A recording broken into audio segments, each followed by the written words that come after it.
Pre-programming lab for complementary paper. Dear students, today we will discuss about a program to print Armstrong numbers within a range. Armstrong number എന്താ നമുക്കറിയാം അല്ലെ, ഒരു നമ്പറിന്റെ ഡിജിറ്റുകളുടെ cube അതിന്റെ sum കാണാം. അപ്പൊ same number തന്നെ കിട്ടണം. അതാണ് നമുക്ക് ആംസ്ട്രോങ് നമ്പർ എന്ന് പറഞ്ഞാൽ. സ്മോളസ്റ്റ് ആംസ്ട്രോങ് നമ്പർ എന്ന് പറയുന്നത് 153 ആയിരുന്നു. That is 1 cube plus 5 cube plus 3 cube which is equal to 153. So ആ സെയിം നമ്പർ തന്നെ കിട്ടുന്നുണ്ട്. പക്ഷെ ഇവിടെ അത്തരം നമ്പേഴ്സ് മാത്രം കണ്ടാണ് ചെക്ക് ചെയ്ത പോരാ, അതിന്റെ ഇന്ന റേഞ്ച്, ഒരു ലോവർ ലിമിറ്റും ഒരു അപ്പർ ലിമിറ്റും കൊടുത്താൽ ഇതിന്റെ അടിയിൽ വരുന്ന ആംസ്ട്രോങ് നമ്പേഴ്സ് ആണ് പ്രിന്റ് ചെയ്യേണ്ടത്. സോ അങ്ങനെ ഒരു കണ്ടീഷനും കൂടെ പറയുന്നുണ്ട്. നോക്കാം, സോഴ്സ് കോഡ് നോക്കാം. പ്രോഗ്രാം നോക്കി.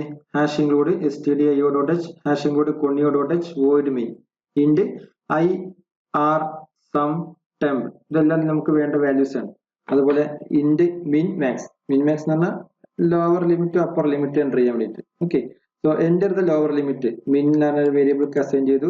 Enter the maximum range, that upper limit മാക്സിൽ സ്റ്റോർ ചെയ്തു. ദെൻ ഒരു സ്ട്രിങ് എൻ്റർ ചെയ്തു, Armstrong numbers in a given range എന്ന് പറഞ്ഞ ആ ഒരു ടെക്സ്റ്റ് നമുക്ക് ഡിസ്പ്ലേ ചെയ്തു. ഇവിടുന്നാണ് നമ്മൾ പ്രോഗ്രാം സ്റ്റാർട്ട് ചെയ്യുന്നത്, ഈ ഒരു ഫോർ ലൂപ്പ് ഓൺവേർഡ്സ്. ഓക്കെ, ഈ ഒരു കണ്ടന്റ് നമുക്ക് നോക്കാം എങ്ങനെയാണ് ഫോർ ലൂപ്പ് വർക്ക് ചെയ്യുന്നത്. For I is equal to min, ഐയുടെ വാല്യൂ മിനിമം വാല്യൂ ഏതാണോ സെറ്റ് ചെയ്തു. നമ്മളിവിടെ ലോവർ ലിമിറ്റ് സപ്പോസ് 100 ആയി വിചാരിക്കുക. മിനിമം വാല്യൂ നമ്മൾ 100 കൊടുത്തിട്ടുണ്ട്. 100 മിനിമം വാല്യൂ റെപ്രസെന്റേഷൻ 100 റെപ്രസെന്റ് ചെയ്തു. ദെൻ ലോവർ ലിമിറ്റ് ആണ് 100 കൊടുത്ത്, അപ്പർ ലിമിറ്റ് നമുക്കൊരു 400 500 കൊടുക്കാം. 500 കൊടുത്തു. അപ്പൊ ഈ ലോവർ ലിമിറ്റും അപ്പർ ലിമിറ്റും എടുക്കാനേ വാല്യൂസ് വരിക. സോ ഇവിടെ ചെക്ക് ചെയ്ത് വെക്കാന് I is equal to minimum value 100 ആണോ, 100ലാണ്. Then I less than or equal to maximum value 500. Okay ആണ്, ഐ പ്ലസ് പ്ലസ് ഇൻക്രിമെന്റ് ചെയ്യും. ദെൻ ഇവിടെ ചെയ്യാം temp is equal to I, ടെമ്പിന്റെ വാല്യൂ എന്ന് പറഞ്ഞാൽ temp is equal to I, ഐയുടെ വാല്യൂ ഇപ്പൊ എത്രയുള്ളത് 100 ആണ്. സോ 100 എന്നുള്ള വാല്യൂ എവിടെ സ്റ്റോർ ചെയ്യും, ഈ ഒരു ഭാഗത്ത് ഈ ടെമ്പ് എന്ന വേരിയബിൾക്ക് അസൈൻ ചെയ്യും 100 എന്ന വാല്യൂ. ഓക്കെ അല്ലേ. ദെൻ സമ്മിന്റെ വാല്യൂ ഫസ്റ്റ് നമ്മൾ 0 ആയിട്ട് ഇനീഷ്യലൈസ് ചെയ്തു, ഫസ്റ്റ് വാല്യൂ 0 ആക്കി സെറ്റ് ചെയ്ത് കൊടുത്തു. ദെൻ ചെക്ക് ചെയ്ത് നോക്കുകയാണ്, while temp not equal to 0, ടെമ്പിന്റെ വാല്യൂ എത്രയാ, 100 ആണ്. 0 അല്ലല്ലോ, അല്ല. അപ്പൊ എന്ത് ചെയ്യും, ലൂപ്പിലോട്ട് എൻ്റർ ചെയ്യും അല്ലെ, നോട്ട് ഈക്വൽ 0 ആണ്. അതുകൊണ്ട് എന്ത് ചെയ്യും, ലൂപ്പിലോട്ട് വരും, ഇവിടെ വൈൽ ലൂപ്പിൽ വരും.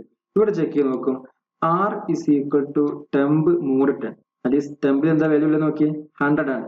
100 mod 10 എന്ന് പറഞ്ഞ എത്ര ആൻസർ കിട്ടുക. മോഡ് എന്ന് പറഞ്ഞാൽ എന്താ, റിമൈൻഡർ സ്റ്റോറി അല്ലെ. ഇവിടെ 100 mod 10 എന്ന് പറഞ്ഞ റിമൈൻഡർ എന്തായിരിക്കും, 0 ആണല്ലേ. ദാറ്റ് ഈസ് 0 എന്നുള്ള കണ്ടന്റ് അവിടെ സ്റ്റോർ ചെയ്യും, ആറിൽ സ്റ്റോർ ചെയ്യും. Then temp is equal to temp divided by 10. ടെമ്പിൽ ഓൾറെഡി ഉള്ള വാല്യൂ എത്രയാ നോക്കിയേ, ഇതാ ഇവിടെ നോക്കിയാൽ മതി. ടെമ്പിലെ വാല്യൂ 100 ആണ്. 100 ഡിവൈഡ് ബൈ 10 എന്ന് പറഞ്ഞാൽ എത്ര കിട്ടും, 10 ആണ് ആൻസർ കിട്ടുക. അപ്പൊ 10 അവിടെ സ്റ്റോർ ചെയ്യും, ആ ഒരു ടെമ്പിൽ എന്ന വേരിയബിൾ 10 സ്റ്റോർ ചെയ്ത് കിട്ടി. Next sum is equal to sum plus R star R into R. അപ്പൊ ഇവിടെ ആദ്യം ബ്രാക്കറ്റിനകത്തുള്ള വാല്യൂ ചെയ്യാം. ആർ എന്നാണ്, ഇതാണ് ആർ എന്നാണ് വാല്യൂ. ആറിന്റെ എത്ര 0 ആണ്. 0 ഇൻറ്റു 0 എന്നാണ് 0 ഞാൻ കിട്ടുക. പ്ലസ് സമ്മിന്റെ ഓൾറെഡി വാല്യൂ എത്രയുള്ളത് 0. അപ്പൊ എല്ലാത്തിന്റെ വാല്യൂ സമ്മിൽ എന്ത് ചെയ്യും, 0 ആണ് ഫസ്റ്റ് സ്റ്റോർ ചെയ്ത് കിട്ടുക. ക്ലിയർ അല്ലേ. ഇത് വീണ്ടും എന്ത് ചെയ്യും, എക്സിക്യൂട്ട് ചെയ്യും. കാരണം ഇതൊരു വൈൽ ലൂപ്പിനകത്താണ്. Temp not equal 0. ടെമ്പിന്റെ കേസ് നോക്കി, ഇവിടെ ടെമ്പിന്റെ വാല്യൂ ഇപ്പൊ എത്രയുള്ളത് 10 ആണ് അല്ലെ. ടെമ്പിന്റെ value temp is equal to കണ്ടോ, ടെമ്പ് ഇസ് ഈക്വൽ ടു, ഇതാണ് ടെമ്പിന്റെ വാല്യൂ. അപ്പോൾ 10 ആണ് ഉള്ളത്. അപ്പൊ നോട്ട് ഈക്വൽ ടു 0 ആണല്ലോ. വീണ്ടും ഇത് എക്സിക്യൂട്ട് ചെയ്യും, അടുത്ത ഇറ്ററേഷൻ ഇത് എക്സിക്യൂട്ട് ചെയ്യുക. R is equal to temp mod 10. Temp mod 10 ആണ്, അവിടെ എന്ത് കിട്ടും, 0 കിട്ടും. കാരണം 10 ആണല്ലോ. 10 മോഡ് 10 ആണ് 0 തന്നെ കിട്ടുക. Then temp is equal temp divided by 10. അപ്പൊ എന്ത് കിട്ടും, അവിടെ 1 കിട്ടും അല്ലെ. ഡിവൈഡ് 10 by 1 ആണ്. 10 by 10 എന്നാൽ ആൻസർ കിട്ടും 1 കിട്ടുക. 1 സ്റ്റോർ ചെയ്യും. ദെൻ വീണ്ടും sum is equal to R into R. അപ്പൊ ആറിന്റെ വാല്യൂ അവിടെ 0 ആണ് അല്ലെ. അപ്പൊ എന്ത് ചെയ്യും, ഇത് കംപ്ലീറ്റ് പ്രസ് ചെയ്യുമ്പോൾ സമ്മിന്റെ വാല്യൂ എല്ലാം 0 ആണ്. അപ്പൊ വീണ്ടും 0 കിട്ടും. ഇവിടെ നോക്കിയ കണ്ടീഷൻ ചെക്ക് ചെയ്യാൻ, ടെമ്പ് നോട്ട് ഈക്വൽ 0 ആണോ, ടെമ്പ് നോട്ട് ഈക്വൽ 0 ആണല്ലോ. അപ്പൊ വീണ്ടും എന്ത് ചെയ്യും, എക്സിക്യൂട്ട് ചെയ്യും. അത് മൂന്നാമത്തെ ഇറ്ററേഷനിൽ R is equal to temp mod 10. ടെമ്പിലെ വാല്യൂ എത്രയാ 1 മോഡ് 10 എന്ന് പറഞ്ഞാൽ എന്താ കിട്ടുക, അതിന്റെ ആൻസർ 1 ആണ് സ്റ്റോർ ചെയ്ത് 1 അവൈലബിൾ ആയി കിട്ടും 6. നെക്സ്റ്റ് കേസ് നോക്കി, temp is equal to temp divided by 10. ടെമ്പിൽ ഓൾറെഡി ഉള്ള വാല്യൂ എത്രയാ, ടെമ്പിൽ വാല്യൂ 1 ആണ്. 1 by 10 എന്നുള്ള വാല്യൂ. അപ്പൊ ടെമ്പിൽ ഡാറ്റ സ്റ്റോർ ചെയ്യുക, ദാറ്റ് ഈസ് 0. കാരണം ഇൻഡിജർ വാല്യൂ ടെമ്പ് നമ്മൾ കൊടുത്തുള്ള മുകളിൽ ഇൻഡിജർ ആയി കൊടുത്തുള്ളത്. അതുകൊണ്ട് തന്നെ 0 പോയിന്റ് എന്ന കൺസെപ്റ്റ് വരില്ല. അതുകൊണ്ട് തന്നെ 0 പോയിന്റ് ആണെങ്കിൽ പോലും ഔട്ട്പുട്ട് 0 ആയിട്ട് വരും. സോ ടെമ്പിൽ 0 സ്റ്റോർ ചെയ്യും. Sum is equal to something എന്ന് പറഞ്ഞ കണ്ടന്റ് വരും. അപ്പൊ ആറിന്റെ വാല്യൂ 1 ആണ്. 1 into 1 into 1 1 plus that is answer 1 ആയിട്ട് സ്റ്റോർ ചെയ്ത് കിട്ടും. ഇവിടെ നോക്കും temp not equal 0 ആണോ? അല്ല അല്ലെ, temp equal to 0 ആണ്. അപ്പൊ ഈ ലൂപ്പ് എക്സിറ്റ് ആവും. എന്നിട്ട് എവിടെ വരും? ഇവിടെ വരും. if sum is equal to i, sum is equal to i ആണോ?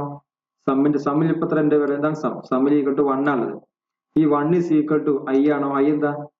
നമ്മളിവിടെ ഫസ്റ്റ് ഇവിടെ ഐന്റെ വാല്യൂ കിട്ടില്ലേ? i is equal to min കൊടുത്തു. മിന്റെ വാല്യൂ എത്ര? ഇതാ 100 ആണോ? അല്ല. അപ്പൊ ഇത് പ്രിന്റ് ചെയ്യൂല.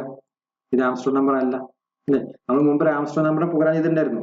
ആംസ്ട്രോങ് നമ്പറിന്റെ പ്രോഗ്രാം എന്ന് പറഞ്ഞാൽ ഇതാണ് ആംസ്ട്രോങ് നമ്പറിന്റെ പ്രോഗ്രാം ചെയ്യാനുള്ള കോഡ്. ഈ കോഡ് ഉപയോഗിച്ചിട്ട് ഇതിന്റെ ലോവർ ലിമിറ്റ് നമ്മൾ സെറ്റ് ചെയ്തു, അപ്പർ ലിമിറ്റ് സെറ്റ് ചെയ്തു. ഇതിന്റെ അണ്ടറിലാണ് ആ കോഡ് എഴുതിയത്. ആംസ്ട്രോങ് നമ്പർ ആണോ അല്ലയോ എന്ന് ചെക്ക് ചെയ്യാനുള്ള പ്രോഗ്രാം ഉണ്ടായിരുന്നു. Whether the given number is Armstrong or not. അതിൽ ഈ ഒരു കോഡ് മാത്രമേ എൻ്റെ ഇതുണ്ടായുള്ളൂ. പക്ഷെ ഈ ഒരു കോഡ് ആംസ്ട്രോങ് ആണോ അല്ലയോ എന്ന് ചെക്ക് ചെയ്യാൻ വേണ്ടിയിട്ടാണ്. പക്ഷെ ഈ ഒരു കോഡില് ലോവർ ലിമിറ്റും നമ്മൾ അപ്പർ ലിമിറ്റും സെറ്റ് ചെയ്തു. അത് ഈസ് ഫോർ ലൂപ്പ് ഉപയോഗിച്ചിട്ട്. വേറെ ഒരു ചേഞ്ചസ് നീ വരുത്തിയില്ല. ഓക്കെ, വേറെ ഒന്നുമില്ല. അത്ര മാത്രമേ ഉള്ളൂ. ഈ ഒരു വൈൽ ലൂപ്പിന്റെ കണ്ടീഷൻ മാത്രമാണ് ഒരു ആംസ്ട്രോങ് നമ്പർ ആണോ അല്ലെന്ന് പ്രിന്റ് ചെയ്യിപ്പിക്കാനുള്ള കണ്ടീഷൻ ഇതാണ്. പക്ഷെ ഇവിടെ നമ്മൾ എന്ത് ചെയ്തു? ഈ ഒരു കണ്ടീഷൻ ചെക്ക് ചെയ്ത് കൊടുത്തു. ഇത് ഒരു നമ്പർ, ആ നമ്പർ മിനിമം നമ്പർ ഏതാണ്, മാക്സിമം നമ്പർ സെറ്റ് ചെയ്തു. അതിന്റെ ഇടയിൽ വരുന്ന ആംസ്ട്രോങ് നമ്പർ മാത്രം പ്രിന്റ് ചെയ്യിക്കാനുള്ള ക്വസ്റ്റ്യൻ. ഓക്കെ അല്ലേ? അപ്പൊ ഇങ്ങനെ ഓരോ നമ്പർ ചെക്ക്. ഇപ്പൊ 100 എന്ന് പറഞ്ഞ ലോവർ ലിമിറ്റ് കേസ് ചെക്ക് ചെയ്ത് ഇത് കംപ്ലീറ്റ് ആയി കഴിഞ്ഞാൽ എന്ത് ചെയ്യും? ഇതല്ലാന്ന് പ്രിന്റ് ചെയ്തു. എല്ലാന്ന് വന്നപ്പോൾ ഇത് പ്രിന്റ് ചെയ്യൂല അല്ലെ? Sum is equal to i എന്നാണോ? അല്ല. അപ്പൊ പ്രിന്റ് ചെയ്യൂല. അപ്പൊ എന്ത് ചെയ്യും? i ഇൻക്രിമെന്റ് ചെയ്യും. ദാറ്റ് ഈസ് 101 വരും. ഇവിടെ എന്ത് ചെയ്യും? 101 പ്രിന്റ് ചെയ്തു. 101. ഇനി 101 വെച്ചിട്ട് ഈ 101 വെച്ചിട്ട് എന്ത് ചെയ്യും? എക്സിക്യൂട്ട് ചെയ്യും. അപ്പോൾ ഇതെന്ത് ആംസ്ട്രോങ് നമ്പർ അല്ല, 101 ആംസ്ട്രോങ് നമ്പർ അല്ലല്ലോ. അപ്പൊ അത് ഇവിടെ പ്രിന്റ് ചെയ്യൂല. ഓക്കെ, നെക്സ്റ്റ് കേസ് 102 ആവും, 103, 104, 105 അങ്ങനെ പോയിട്ട് 153. ഇവിടെ എത്തുമ്പോൾ ഇത് ആംസ്ട്രോങ് നമ്പർ ആണ്, നമുക്കറിയാം അല്ലെ? ഫസ്റ്റ് ആംസ്ട്രോങ് നമ്പർ 153 ആണ്. അപ്പൊ ഇവിടെ എത്തിക്കഴിഞ്ഞാൽ ഇത് എക്സിക്യൂട്ട് ചെയ്യും. ഇത് എക്സിക്യൂട്ട് ചെയ്ത് വർക്ക് ഔട്ട് ചെയ്യുമ്പോൾ കറക്റ്റ് ഔട്ട്പുട്ട് കിട്ടും ചെയ്യും. നമ്മൾ ചെയ്തിട്ടുണ്ടായിരുന്നില്ലേ? ഏതായിരുന്നു ആംസ്ട്രോങ് നമ്പർ ചെയ്യാനുള്ള പ്രോഗ്രാം ചെയ്തിട്ടുണ്ടായിരുന്നു. ആ പ്രോഗ്രാം പ്രകാരം 153 എന്നുള്ള നമ്പർ വരുമ്പോൾ ഔട്ട്പുട്ട് കിട്ടും. ഇത് കഴിഞ്ഞിട്ട് നെക്സ്റ്റ് വരുന്ന ഏതാണ് ആംസ്ട്രോങ് നമ്പർ? 370 വരും. അതുപോലെ 371 വരും. നെക്സ്റ്റ് വരുന്നത് 407. ഇത്രയും വാല്യൂസ് ആണ് നമ്മൾ ആംസ്ട്രോങ് നമ്പേഴ്സ് ആയിട്ട് 500ന്റെ താഴെ വരുന്നത്. 100 500 താഴെ വരുന്ന ഈ റേഞ്ചിൽ വരുന്നത് ഈ ഒരു നമ്പേഴ്സ് ആണ്. നമുക്കൊന്ന് എക്സിക്യൂട്ട് ചെയ്ത് നോക്കാം പ്രോഗ്രാം. നമുക്കൊന്ന് പ്രോഗ്രാം എക്സിക്യൂട്ട് ചെയ്ത് നോക്കാം. ഇപ്പോ 200 നമ്മൾ റേഞ്ച് കൊടുത്തിരുന്നത് minimum, lower range, upper range കൊടുത്തിട്ടുണ്ടായിരുന്നത് 500 ആയിരുന്നു. Okay, so 370, 371, 407. ലോവർ ലിമിറ്റ് നമുക്ക് 100 കൊടുത്തു നോക്കാം. 100, അപ്പർ ലിമിറ്റ് 500. ഓക്കെ, ഇപ്പൊ 153 കൂടെ വന്നു. ക്ലിയർ അല്ലേ? ഒന്നുകൂടെ നോക്കാം. മിനിമം 100, നെക്സ്റ്റ് വരുന്നത് 700. അതിന് താഴെ സെയിം നമ്പർ തന്നെ വരുന്നത്. ഒന്നുകൂടെ നോക്കാം. 100, നെക്സ്റ്റ് വരുന്ന കേസ് 3000. No other values. ഒന്നുകൂടെ 100 കൊടുത്ത് അപ്പർ ലിമിറ്റ് 3000 കൊടുത്തു. ഇല്ല, അതിന് അണ്ടറിൽ പോലും എക്സ്ട്രാ വേറെ ഒന്നും വരുന്നില്ല. അപ്പൊ ഓക്കെ അല്ലേ? സോ നെക്സ്റ്റ് പ്രോഗ്രാമായി അടുത്ത ക്ലാസ്സിൽ കാണാം. Thank you.